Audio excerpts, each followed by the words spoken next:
There's always three. Visit DealDash.com and start bidding today.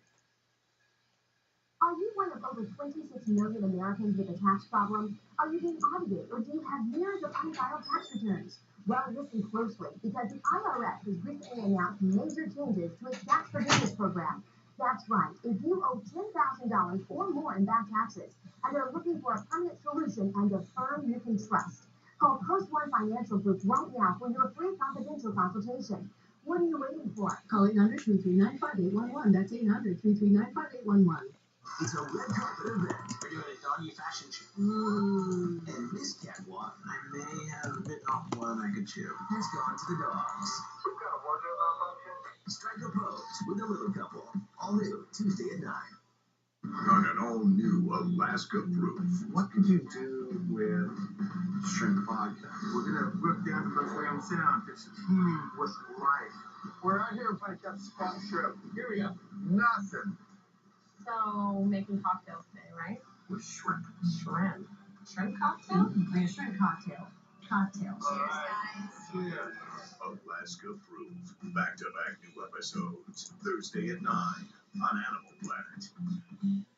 This program contains material that may be disturbing to some viewers. Viewer discretion is advised.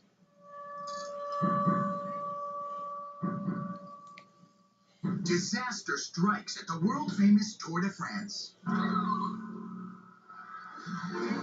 Nelson, a yellow lab, walks right into the path of a cyclist. I braked, but I couldn't go right or left because I was too fast, and sorry, but I only could tip the dog.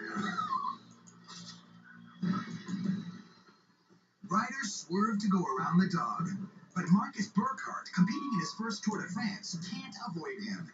He slams into Nelson at a bone-crushing 30 miles an hour. Somebody's coming and running at me and tell me that Nelson has been hit by a bike and quite a serious hit. Bertrand Roche, Nelson's owner, is horrified. I don't know if he could die in such an accident. Bertrand had left Nelson sleeping at his mom's house to go watch the cyclists whiz by. But minutes later, the lad walks right into the path of cyclists as he crosses the street to where Bertrand's nephew, Nathan, is standing. I'm thinking Arno is gonna hit Nelson. This pack of cyclists are now got the all clear and are under. Commentator Phil Liggett, the voice of cycling, can't believe his eyes. Marcus hit this dog with a one thumb. Someone came and told me that there was a problem with Nelson. So I was really scared. As Bertrand races down the hill to Nelson, he can only wonder what possessed his dog to wander out into the path of the cyclists. And then it hits him. He was quite old now already and starting to be a little bit deaf. Nelson spent much of his early years as a flying dog, taking to the skies with his owners, paragliding champions Bertrand and Claire Roche. Each time we would go on a place without taking him with us in the air, he would bark all the time. But by the time of his accident, Nelson had hung up his flying goggles. At 9 years old, he was getting hard of hearing, so the Roches would raise their voices to give commands. If we want Nelson to come to us or to go somewhere, we always say, allez, allez. In French, allez, allez means go, go. Then it dawns on Bertrand what may have happened. So I think Nelson heard that sound like everybody was calling, allez, allez. Must have started something in his mind and saying, somebody's calling for me. He almost makes it, but then he's T-boned by Marcus's front wheel. I've never seen one of these carbon fiber wheels collapse, but this literally bent in half. And that's where Nelson has a stroke of luck.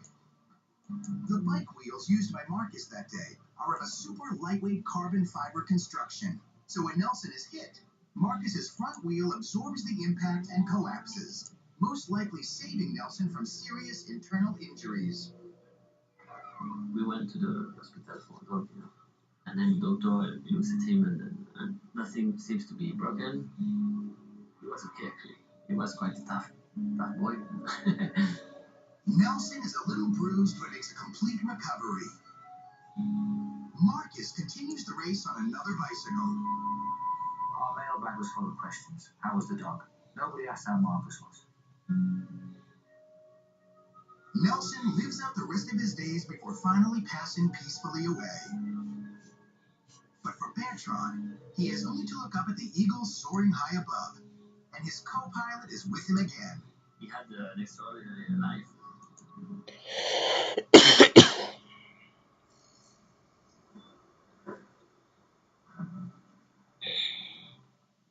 A female diver straps chunks of fish to her arms and waits to be attacked by killer sharks. It's the most bizarre human shark bait experiment of all time. But in the blink of an eye, she's in a life or death struggle. It came in and grabbed her arm and didn't let go.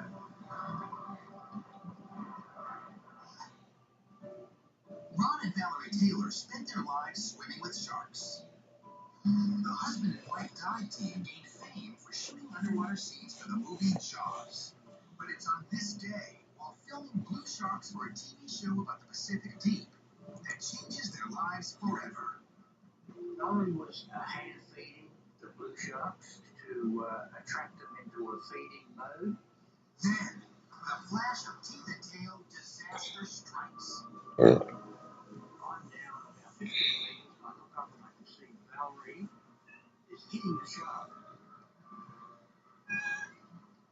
As I get closer, I can see the green blood. Blood looked green underwater because of the filter. And I could see the cup in her wetsuit.